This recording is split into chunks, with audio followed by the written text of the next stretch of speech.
kokën në bërë për men, dashuri se kam lënë, dashuri se kam lënë, unë për pesëren. E gjë kur kam qenë i vogël të Në moshën 3 vjeçare, Jamarbër Hoxha është diagnostikuar me çrregullime të spektrit të autizmit. Përshëndetje, unë jam Jamarbër, jam në klasë 8, jam 14 vjeç dhe kam botuar 2 libra, Overamon dhe Dirosheltik. Unë jam duke shkruar librin e tretë dhe po punoj për të dhe quhet Viola, është me tregime.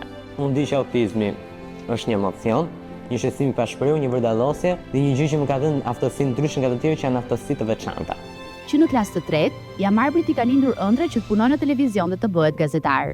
Një emision në televizionin tim që është Red, që tregon gjyrën e kuqe, por është më ndryshe nga emri, se është me emrin më fantastik, Mom, që e thon të kuqes, nga mbiemri i origjinal me gjuhën time fantastike, vëllërishtën, që quhet Overamon, që tregon për lulkuqen. Dhe që do jetë një emision me rrëfime dhe intervista pas mesnate. Rutinën e tij çdo mëngjes në shkollë nis duke bërë një ecje në obor dhe duke u socializuar. Jamarbri ka një natyrë kurioze. Përveç se të shkruaj, ka një pasion për leximin. Shakespeare dhe Ibsen janë 2 nga autorët e tij të preferuar. Të gjithë mësuesit i duam shumë. Edhe shokët e klasës i duam shumë. Jamarbri më ka bërë të kuptoj që autizmi nuk duhet ta shohim si një mangësi, por si një aftësi më shumë. Unë ndihem keq kur njerëzit tallen me dikë që vuan nga autizmi, edhe mundohem t'i ndaloj gjithmonë. Të rjetën time mbaj mend që Jamarbri kanë qenë një inspirim për mua. Që herën e parë që e takova, kur neve ishim vetëm 7 vjeç, ai ka qenë njeriu më kreativ që kam njohur në jetën time.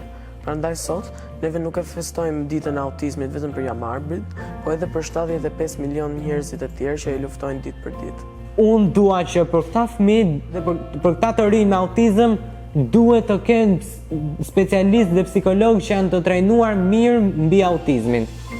Dhe që ata duhet i kuptojnë se çfarë shqetësime kanë me emocionet që ata bëjnë dhe me stereotipet. Jamarbri ishte i vendosur që gjatë vizitës së tëre të Ballkan të na mësonte edhe pak frëngjisht. Comment tu t'appelles? Je m'appelle Jamarbër. Good, that's all I know. Quel âge as-tu? That's all I know. Sa vjeç je? 28. A jeni gati të ndiqni pak nga emisioni i parë i Jamarbrit si gazetar dhe si moderator?